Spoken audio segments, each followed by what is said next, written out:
Hi everyone, hope you're keeping safe, hope you're keeping sane. For those of you waiting for my video book review of Alan Carr's Easy Way to Stop Gambling, that is coming very quickly. I recorded it yesterday and watched it back today, and it's, even by my standards, it's long, drawn out and a little bit arduous. So I'm going to re-record it, try and make it a bit more interesting. Turns out I'm not a natural book reviewer, but at least I'll try and make it a bit more interesting for you, and I'll get that video up as soon as possible. A couple of other things very quickly before I start. If you are interested in seeing me talk about more current affairs, politics, other things that come to mind and things that I like to talk and rant about, then I do have a second channel. I'll link it in the description below. If you're not interested in that, that's absolutely cool. I appreciate a lot of people come to this channel just for my gambling experiences and, dare I say, advice. And lastly, before I crack on with the meat and potatoes of this video, I will point out that this is not so much an advice sort of video, more me sharing my experiences and my thoughts around the subject matter. So obviously you can sort of conclude it in your own way, but I would be interested to hear your own experiences and whether or not you have the same sort of thoughts and feelings as I do or did or whatever. I want to talk today about this stuff, about cash. Yes, that's to be honest, I've got this out mainly so I could actually do it as a thumbnail. Yes, that's the commitment level I have to this channel, and my very strange and weird relationship I had, and indeed to many extents still have, with not just necessarily physical cash but money in general.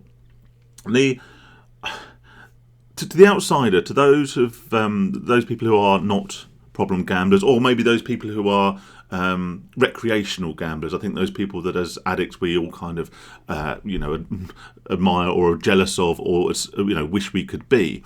The idea of gambling is taking a chance, a bit of fun, but also an opportunity to win money. And what does money do? Well, money buys goods and services, and it can actually, if taken to the nth degree, improve your life, change your life, and actually scale up your, your experience on this planet, I guess. And it's quite a sort of bizarre contradiction then, that throughout most of my time gambling, I was almost incapable of spending money on normal things. I had a very warped relationship with cash and with money of all sorts, and that actually to some extent still remains today. What would happen is, obviously it's worth saying that in most instances when I went out and had a gambling session I would end up losing. And in many, many instances I would end up losing all the money I had. Either that would be all the cash in my wallet, or deposit all the money from a bank account online, or whatever it was. But there are, of course, occasions, and it's incredibly remiss to say you lose all the time. Of course, you always lose eventually, but there are always occasions where you do walk away up. Like you might walk out of the bookies with 500 quid in your pocket, and you kind of feel great. You also kind of feel empty, but that's a subject for another day. And what a non-gambling person, I suspect, would do in that instance is think, that's great. I've won £500 or whatever. What can I go and spend this on? I've been thinking about putting a deposit on a holiday, or indeed booking a holiday for that sort of money. All those trainers I wanted to buy, or whatever. And they'd go out and they'd enjoy the spoils of their gambling, and why not? And it comes as no the irony of me wearing a sweatshirt that's older than my teenage stepdaughter doesn't. The irony of that is not lost at this juncture. I do own newer clothes these days, but actually this one's just really comfortable. But anyway, I've distracted myself, haven't I? But I didn't do that as an addict. I didn't do that, and I think there's one primary underlying reason for that. People get addicted to shopping. People get addicted to all sorts of things for which these fun tokens are indeed a gateway to. And the reason they become addicted to shopping, and the reason they become addicted to buying things, is because the process of making a purchase and getting something new and shiny, a new shiny pair of trainers in a box or whatever, releases a small amount of dopamine, doesn't it? I mean, it's, the backbone of all addictions, so to speak. But if you have something like a gambling addiction, then there is no other practice. There is no other process that will release the same amount of dopamine as gambling. Therefore, this stuff here, its only real value to you is as gambling tokens. That's why whenever I used to have a win or, have a good day, particularly if it was cash based, I used to spend more time than is, I can almost certainly assume, healthy, counting my cash. I used to get my wallet out my back pocket and literally thumb through 20, 40, 68, whatever.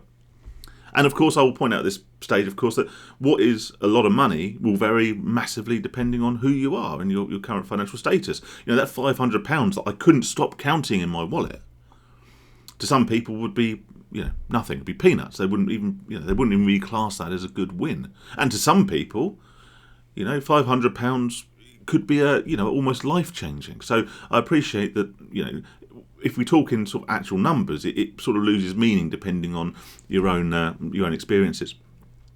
So all I could do was enjoy the fact that I had cash in my wallet or had money in my bank. And if it was a sort of a bank transaction, like a withdrawal or whatever, I would open up my online banking app and look at the numbers.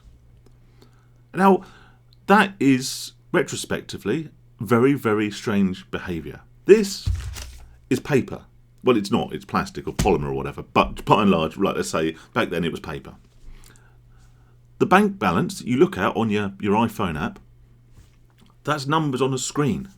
None of this provides any benefit to our lives in a real material fabric sense. All it is, it's that peace of mind that means that when that new urge, when that craving for dopamine and for gambling, manifests itself, we have the ability and the means by which to go and scratch that itch, to indulge, to get our gambling fix. And that is why it's almost impossible to part with money on normal or otherwise pleasurable things that your average non-gambler gets real pleasure from. Because we know that nothing we buy, nothing we spend money on, be that a new pair of trainers, be that a takeaway, be that a nice family holiday, depending on obviously your financial status and how much you've won. In the back of your mind that none of that is going to give you the same instant gratification, the same fix as gambling. So what does this all mean? Well, firstly, it means that you're never going to win.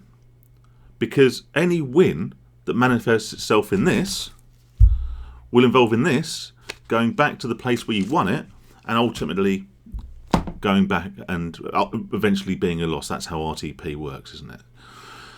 It also means that we are become completely incapable of finding real underlying pleasure in things that non-gamblers do.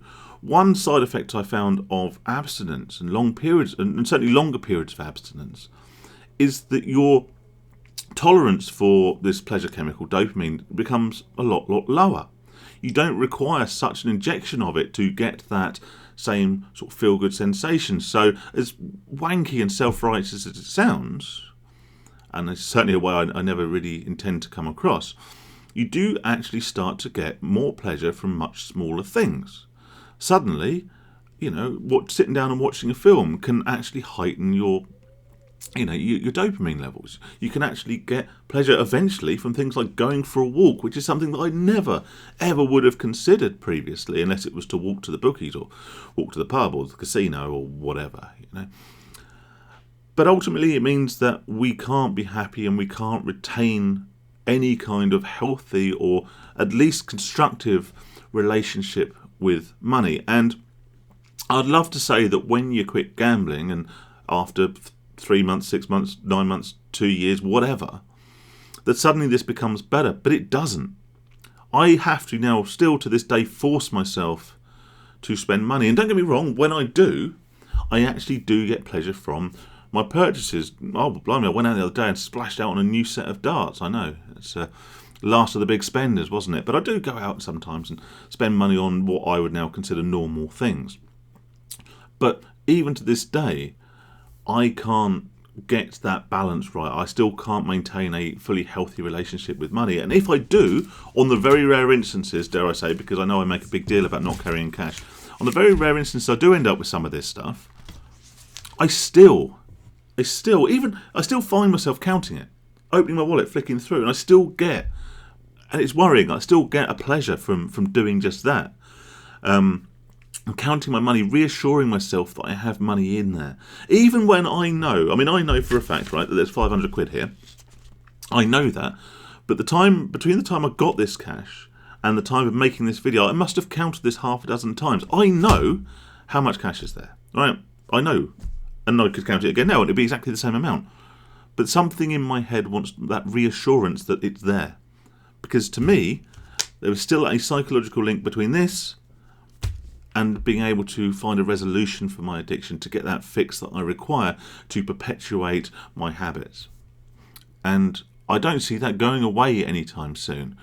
The best thing you can do, I've said a long time ago and multiple times, is just don't carry cash. Whilst cash is no longer the be all and end all when it comes to sort of facilitating gambling. Of course, not with bookies taking cards and a lot of more gambling being done online and all the rest of it. It's another tool you can use at a whim to satisfy an urge. So just avoid doing that. I'm gonna cut it off there. But only because I realised I've rambled on for ages and I didn't script this video, so my apologies for that.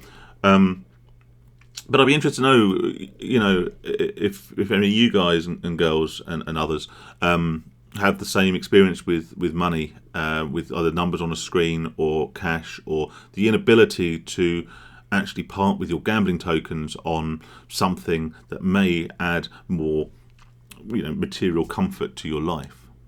Anyway, on that note, stay safe, stay sane, look after yourselves, check out the second channel. All the best, have a good weekend and take it easy.